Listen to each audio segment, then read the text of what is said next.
Hello guys, my name is Shiv Gupta और आप देख रहे हैं माय चैनल कैपेबल इंग्लिश में आपका स्वागत है।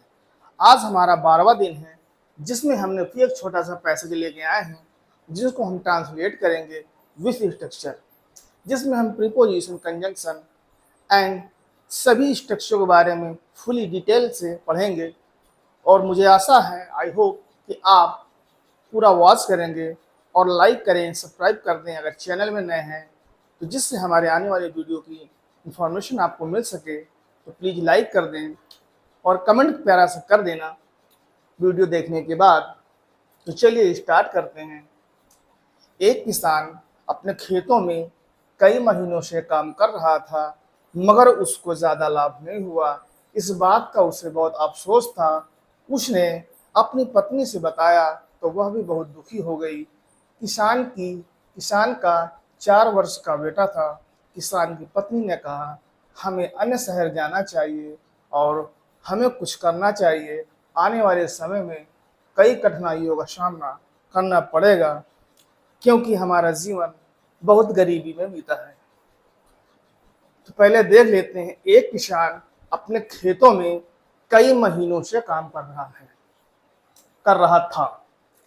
अब आपको ये देखने से ये पता लग रहा है, कर रहा था प्रेजेंट कॉन्टिन्यूअस नहीं बल्कि पास्ट कॉन्टिन्यूअस, क्योंकि ये फ्यूचर के लिए कर रहा है कि प्रेजेंट के लिए होता, लेकिन ये कर रहा था इसका मतलब ये पास्ट का कॉन्टिन्यूअस दिखता है, मगर ये पास्ट का परफेक्ट कॉन्टिन्यूअस टेंस है।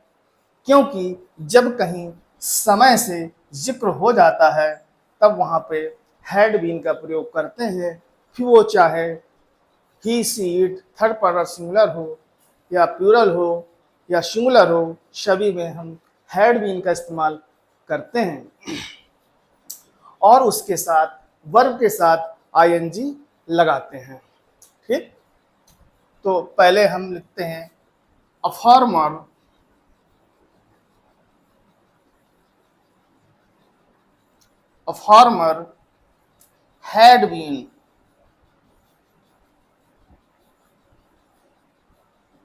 had been working.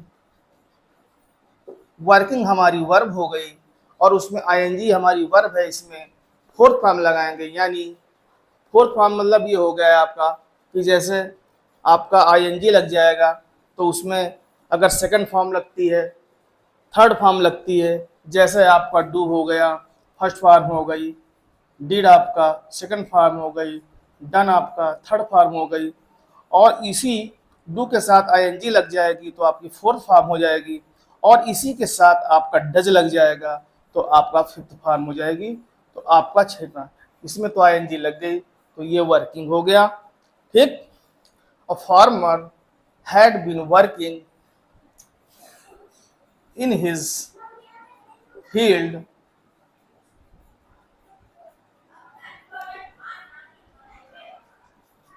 A farmer had been working in his field for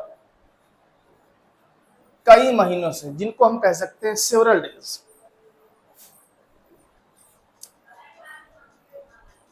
SEVERAL several months. ठीक है, यानी हमारा ये पूरा ट्रांसलेशन जो बन गया, a farmer had been working in his field for several months, यानी एक किसान अपने खेतों में कई महीनों से काम कर रहा था मगर उसको ज़्यादा फायदा नहीं हुआ। मगर के लिए हम इसमें बट लगा देते हैं। बट मतलब किंतु परंतु, इसके लिए हम बट लगा देते हैं। तो बट मगर या लेकिन उसको ज़्यादा फायदा नहीं हुआ तो ही वह हो गया ही डिड नॉट, मोर ज़्यादा फायदा हुआ, he did not more benefit, more benefit benefit benefits कह दीजिए, उसे कोई फायदा लाभ नहीं हुआ। ठीक है, इस बात का उसे बहुत अफसोस था, एक तरीके से वह दुखी था। इस बात का तो बाद में लिखेंगे, पहले ही लगाएंगे। ही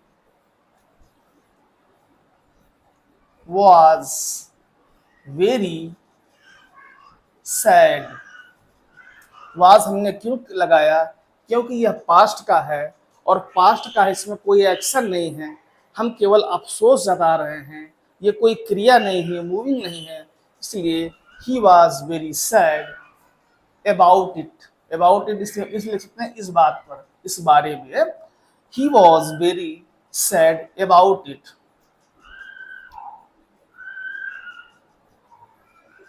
ठीक, तो he was very sad about it. उसे इस बात का अफसोस था। उसने अपनी पत्नी से बताया, यानी ही टोल्ड, टोल्ड बताया, हिज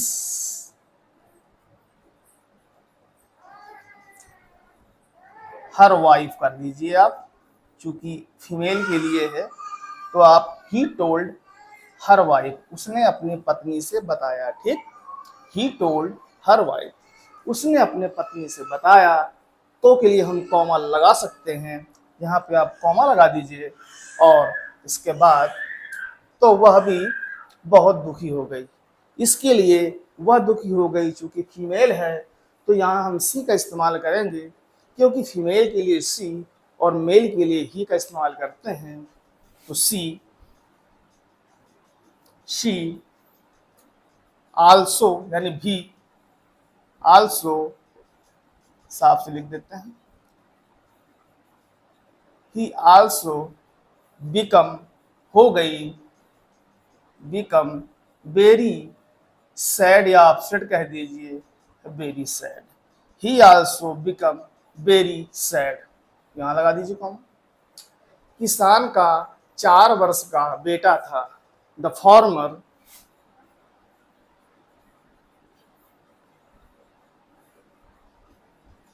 द फार्मर, जब किसी के पास कोई चीज होता है तो उसमें लिए उस पर हम हैड लगाते हैं, चाहे वो सिंगुलर हो चाहे थर्ड हो, पर किसी के लिए हैड लगाते हैं पास्ट में। जब किसी के पास कोई चीज होती है तो उसके लिए हम हैड लगाते हैं। और अगर ये प्रेजेंट में होता, किसी के पास प्रेजेंट में है, तो जैसे मेरे पास पेन है, आई हैव ए पेन, मेरे पास एक पेन था, आई हैड ए पेन, तो इस तरीके पास्ट के लिए हैड लगाते हैं। तो अब the farmer had 4 years, 4 years, years के बाद आप ओल्ड लगाएं या ना लगाएं, 5 years ओल्ड कह सकते हैं, सन, बेटा, यानी किसान के पास 4 वर्ष का बेटा था। यहाँ आप बिंदी लगा दीजिए। ठीक है, किसान की पत्नी ने कहा, द फार्मर,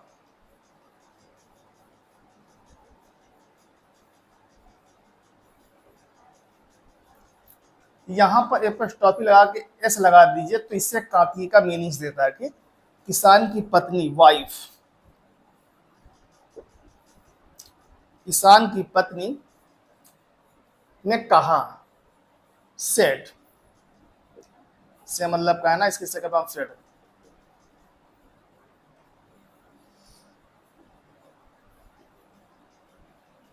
किसान की, द फार्मर्स वाज सेड, किसान की पत्नी ने कहा, वी शुड, वी शुड, हमें किसी अन्य शहर जाना चाहिए। तो वी, ये एक मॉडल वर्ग का प्रयोग किया गया है, जिसमें बताया गया है कि ये मॉडल वर्ड्स होते हैं, जैसे कैन, कुड, मे, माइट, हैं, ये सब हमारे मॉडल्स वर्ग होते हैं, जिन्हें हम अगले कभी वीडियो लेके आएंगे, केवल मॉडल्स पर आधारित हम पूरे बताएंगे। ये मॉडल्स हमारे मूड को रिप्रेजेंट करते हैं, ये हमें बताते हैं, इसमें खुद में एबिलिटी होती है, तो ये सीधे हमारा हेल्पिंग वर्क का काम करते हैं। ठीक है, तो वी शुड चाहिए के लिए, we should go, another city कह दीजिए, अदर सिटी कह दीजिए। ठीक, ठीक, we should go other city, हमें किसी अन्य शहर जाना चाहिए। और एंड हमें कुछ वर्क करना चाहिए, कुछ काम करना चाहिए। तो वी शुड सम वर्क, कुछ काम करना चाहिए, सम वर्क। ठीक है, हमें कुछ काम करना चाहिए। ठीक, आने वाले समय में, कमिंग इन टाइम,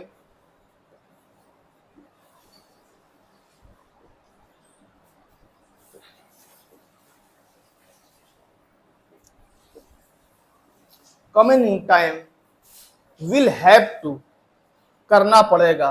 क्या? आने वाले समय में कई महीनों का, कई कठिनाइयों का सामना करना पड़ेगा। यहाँ गागी है, जब कोई चीज अनिवार्यता हो जाती है, हैव टू करना पड़ता था, हैड टू करना पड़ेगा, विल हैव टू, इस तरह से जब कहीं पर टू को हम आगे इस्तेमाल कर देते हैं तो वहां पड़ता का मीनिंग देता है। ठीक, और वो वर्ब के हिसाब से पढ़ते हैं, पड़ता है, करता करना पड़ता था, करना पड़ता पड़ेगा, तो करना पड़ता है, तो वो तो आपका टेंस के अकॉर्डिंग बदलेगा, लेकिन हमेशा टू लगने का मतलब हो जाता है पड़ता है।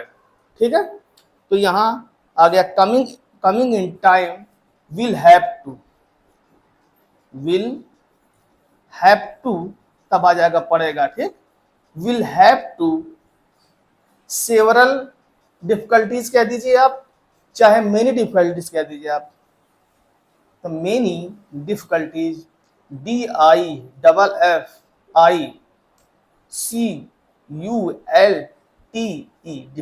डिफिकल्टी। ठीक है, क्या हो गया, DIFFICULTES, डिफिकल्टीज हो गया है, ऑफ फिश।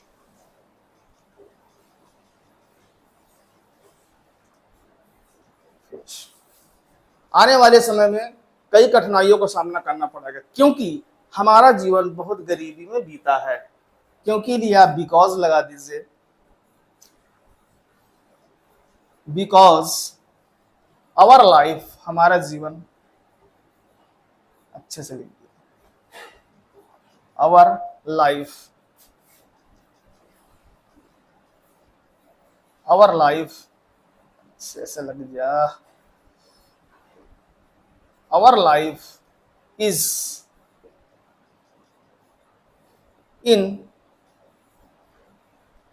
वेरी, अरे है वेरी स्पेंड, स्पेंड मतलब बीतना मान लीजिए, स्पेंड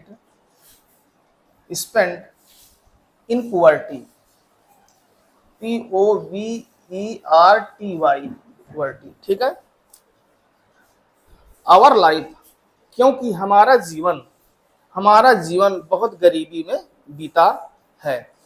इस पर पुअर मतलब गरीब होता है, PORR, पुअर मतलब गरीब, लेकिन अब इसको पॉवर्टी मत कह देना, POVERTY, पॉवर्टी, SPENT, स्पेंड मतलब खर्चा होना, मतलब बीता, एक तरीके से सेंस में बीतने के सेंस में उसको कह सकते हैं।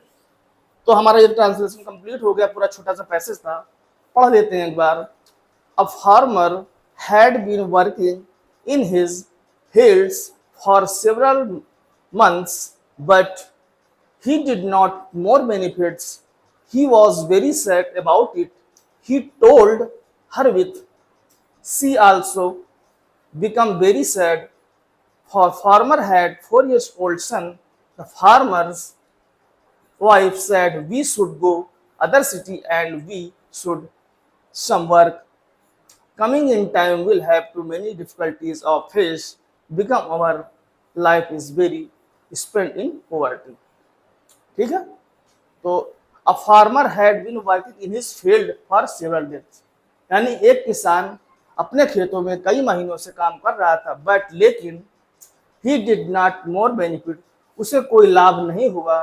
He was very sad about it, इस बात पर बहुत दुखी हो गई। ही टोल्ड हिज वाइफ, उसने अपने पत्नी से बताया। सी आल्सो बिकम वेरी सैड, वह भी बहुत दुखी हो गई। The farmer had 4 years old son, किसान का 4 वर्ष बेटा था। द फार्मर्स वाइफ सेड, किसान ने अपने पत्नी से कहा, we should go to other city, हमें अन्य शहर जाना चाहिए, एंड और वी शुड सम वर्क, और कुछ काम करना चाहिए।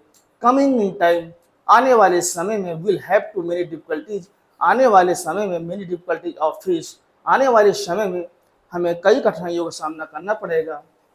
Because our life is very spent in poverty, हमारा जीवन बहुत ही गरीबी में बीता है। ठीक, क्योंकि हमारा जीवन बहुत गरीबी में बीता है। ठीक, उम्मीद है आपको ये पैसेज पसंद आएगा। आप पूरा वॉच करें, लाइक करें, सब्सक्राइब करें। चलिए मिलते हैं नेक्स्ट वीडियो में। Thank you so much watching this video. Good morning.